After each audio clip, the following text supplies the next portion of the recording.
An auditory processing disorder is not a problem with hearing, so we start with a negative definition. The child hears adequately, but the brain isn't making use of the auditory information effectively. So what happens is, if anyone out there who's listening to this has ever learned a foreign language, the first thing that happens to you is you have trouble hearing, quote, perceiving some of the sounds. And that's what happens with an auditory processing disorder. A child has trouble perceiving some of the sounds of the language. So a b may sound like a d, and a d may sound like a g. Or the child might be able to hear those differences in a very quiet room, but the second it's noisy, the child's auditory system becomes overwhelmed and they can't discern what someone's saying very clearly. And the way we can tell if a child has an auditory processing disorder when they're young, even before we can test adequately for it, is they tend to say huh or what a lot. So mom or dad might say, Billy, run upstairs and get your coat and close the window. It looks like it's going to rain. And the child will go, huh?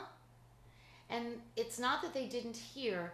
Again, it's that they couldn't process it quickly enough, or they couldn't hold all the information in mind, or it wasn't quite clear enough. So it takes them longer to be able to handle information coming in, and it's also harder for them. It's more difficult.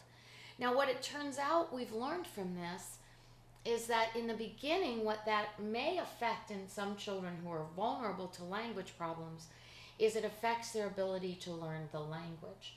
So they're slower to learn to talk, or they make speech sound production errors because they're confusing one sound with another sound. But when they go to learn to read in any language that is what we call an alphabetic language, where each of the letters represents sounds, the children have a devil of a time learning which sounds go with which letters. And there's a whole host of new research on that by one researcher whose name is Betts, another researcher whose name is Terry Bellis, another researcher whose name is Nina Kraus, and they're all starting to converge on being able to demonstrate that children with auditory processing disorders, this difficulty not hearing, but with handling the sounds of the language, then causes all sorts of difficulties learning to read, specifically problems with phonological processing, specifically problems with auditory working memory, holding information you hear in your mind, and then also, interestingly, the new research showing that children have trouble with rapid auditory naming. So even naming quickly and easily is difficult, and that translates into problems with reading fluency.